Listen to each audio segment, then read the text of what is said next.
YouTube, what's going on? It's your boy, Buddha, back in the building, and we're in a chair. Oh my gosh, it's been a while. I noticed my hamstrings were getting real tight. We've been filming for the last couple months straight standing, and I just figured my legs need a little break, so I've pulled up the chair, I've lowered the desk. We're gonna be rocking the chill vibes for a minute until I get the desire to start making videos standing up again, because there's definitely a certain energy that goes with standing while filming. But I'm down to chill. It kind of goes with this video I'm making right here. I've been in a little bit of a creator's funk, I'd call it. Kind of similar to a writer's block. Been a couple videos I've been wanting to make. I go to make them and they just don't turn out the way I want them to. I can't get the words that I want to say out, and it's just been frustrating. So I figured, you know what, let's do something. Make a video on something a bit more casual and fun. You can see we're on the Last Cloudia Twitter account with the 2-year anniversary rolling around. Last Cloudia posted a recap of some sorts, 5 different recap posts, things like the most used units, the most used arcs, the most used friend support units. So I just wanted to look at all of them, make a fun little video for us to look at and see what the data actually shows that we don't get to see firsthand. The first recap that Last Cloudia shows us are the most used arcs over the last year. Number 1 is actually Icy Guardian, not what I would expect. I would have guessed something like Beast Hunter, but that's not even in this list of top 10s. Let's just go down it. We got number 1 Icy Guardian, number 2 Divine Beast Laug Mechia. Very surprising to me since mages are not the meta right now. Then we've got Caldina the Great. That's a very good support type arc, but I wouldn't expect it to be a most used arc. People want it for the Arc Ether reward Trishula, but to bring it in battle, it is a good support type, like I said, to slap on your healer, but I feel like there are better options. Maybe not. Maybe Caldina is pretty much the best support arc for the general arcs that are available. And we've got the Silver Gray Swordsman, a great arc we saw a lot of use in multiplayer when it dropped. And we've got Bell Tower of Guidance. I actually am still missing that arc, so I don't know exactly what it does. Foreign Land Magrona.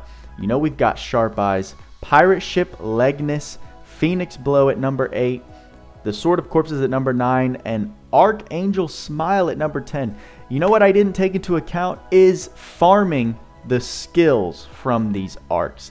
That could be why they are used so heavily. Foreign Land Magrona, you're teaching your units Sharp Eyes. Caldina the Great, you can teach your units God Heal. Icy Guardian, I can't think of the skill. Maybe Auto Critical is what a lot of people teach, but that could also play a factor into why these arcs are in the top 10 of most used. The second recap that they show us are the most played extra quests. This one I could have told you number 1 is Imperial Guard Commander 3. People, if you see anyone abbreviate it IGC3 on hard mode, chapter 310, that's your bread and butter for your auto farming. It's the best stage in regards to materials, unit soul farming, ether farming, gold grind, experience farming. It stands head and shoulders, I would imagine, above the other 9 stages listed here. Finteria is also, I'd say, the next best stage on hard mode to grind for your auto farming. So it makes sense that it's sitting at number 2. Then we've got Connection to the Sea at number 3. I believe, is that the stage at the very beginning that's also a 1-wave stage, very popular for ether farming? I would imagine so. Below that is IGC3, but on normal, because some people don't take the time to grind their hard mode stories up to chapters 310, so they're just auto farming the normal stage while they have it. Next we've got an Imposing Voice on 412, Assault on the Populace. Yeah, numbers 5 through 10, I am going to have zero idea of why they actually are among this list of most played extra quests. I would imagine it's because of the specific items that they drop. Maybe some of these are the best drops for purple clusters, red clusters specifically, rainbow crystals.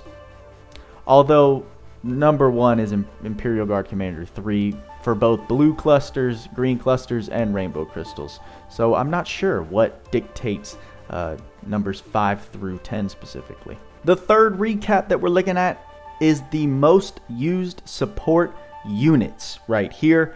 Number 1, we've got Phantom Thief Robin, PT Robin, the goated farmer for the longest time. We did only recently see units like Yashimaru and Chrome, the 2 farming units after PT Robin, so it makes sense that over the last year, he's sitting at number 1. He's racked up the most support time. Of course, when they release the grand ability gates or any other material stages, you're going to want to bring farming friend units, so PT Robin is sitting up there at number 1 of most used of all of last year. Then we've got Randy from the Secret of Mana. This is a little weird to me. Randy was the king of Las Cloudia when the game released globally, but I mean, we're talking a little over a year since that's been the case. I'm not sure when his reign kind of fell off, but the data shows for the last year, from April 15, 2021 back to April 15, 2020, Randy was our second most used unit. Third is Kohaku from Dr. Stone. People love her. She clears waves very quickly, so I imagine while you're farming up story stages, you see a Kohaku, you grab her because it's going to make for a quick clear, especially if you don't already have her. Number 4, then we've got Balin. Makes sense, it gives that nice damage cap. Number 5 is actually Lily.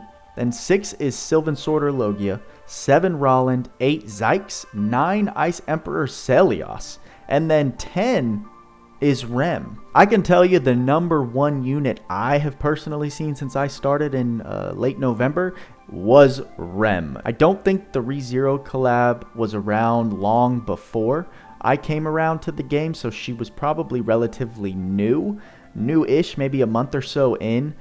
Which is why she was so popular. She's still such a dominating character for your physical type damage. So the fact that she scored a spot on the most used support units for the year, I think speaks volumes. All of these other characters have been in the game way longer than Rem. Number 4, I literally have no commentary on. The highest Pokkle Same, is that how you say it? Same scores? Or highest Pokkle Same?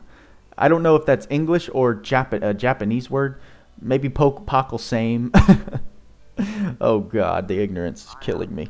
But these are the highest scores that we've gotten. Cool, I guess. I still need to do a Las Cloudia minigame stream, so I've gotten a couple requests to do that. I now need to do that with the introduction of the new free-to-play SSR Ark Game Master in the game. So that'll be figured out and announced soon, so I'll actually understand what these scores mean after I do that. And to wrap up the recap, it's only appropriate to look at the most used units of the last year. Just as he was the most used support unit, PT Robin was also the most used unit of all time.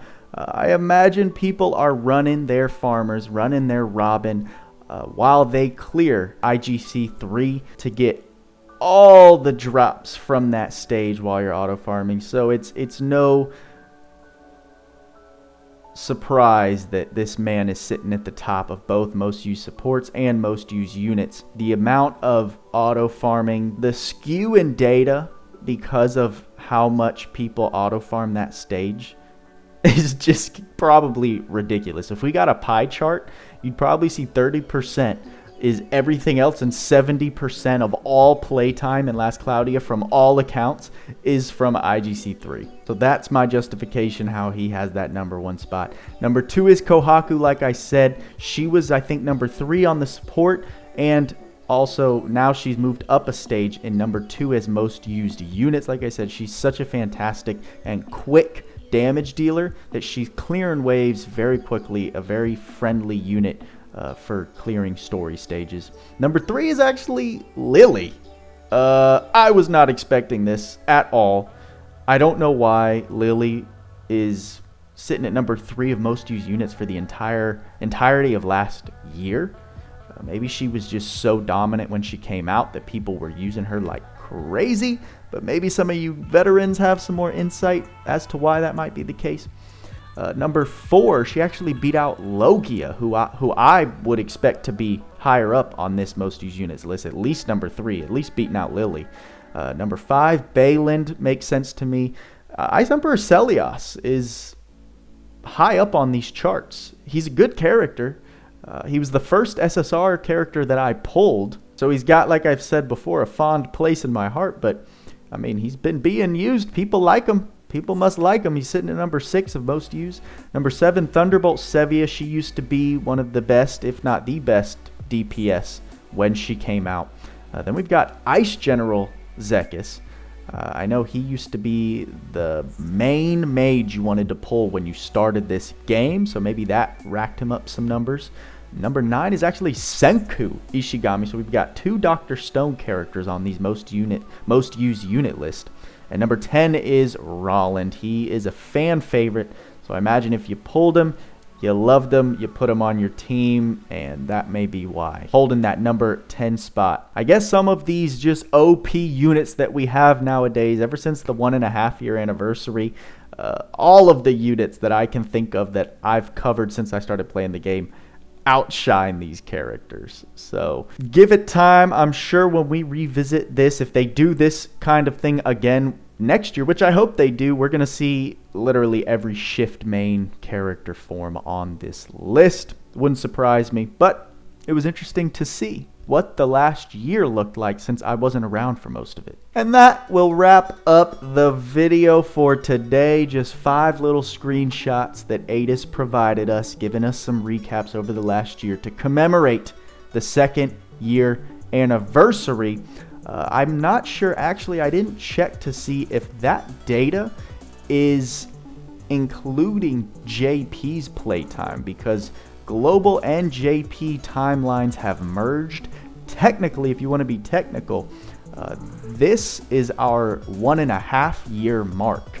For the global version, we're celebrating the 2-year anniversary with JP because our timelines have merged, or we've synced with them, but I didn't check or see any indication that these numbers are based purely off global, or if they include JP and they've just been translated to English for us to read. I don't know, but still interesting to see the result. Maybe it's JP and global combined, all right? Like I said, we don't know exactly what those metrics are based off of, but they are pulled from the last Cloudia data books. So I wanted to look at it, show it off for you guys who don't have a Twitter account, you're not following Last Cloudia over here, and you know, if you want to make one and come follow your boy, you know, I want to hear your thoughts. If you have any ideas why those numbers are the way that they are. Like I said, I've only been around since last November, so I missed the majority of what those numbers represent and why they would be the way that they are. But I had a fun time doing it. I hope you did too. Can't wait to see what you think. And I'm going to put my head down, get this Kyle showcase going so I can show you how much I've been enjoying Shift Kyle since I built him out. So look out for that. And that's all I got for you this time. So, y'all know what I say. Work hard, play harder. See you in the next video.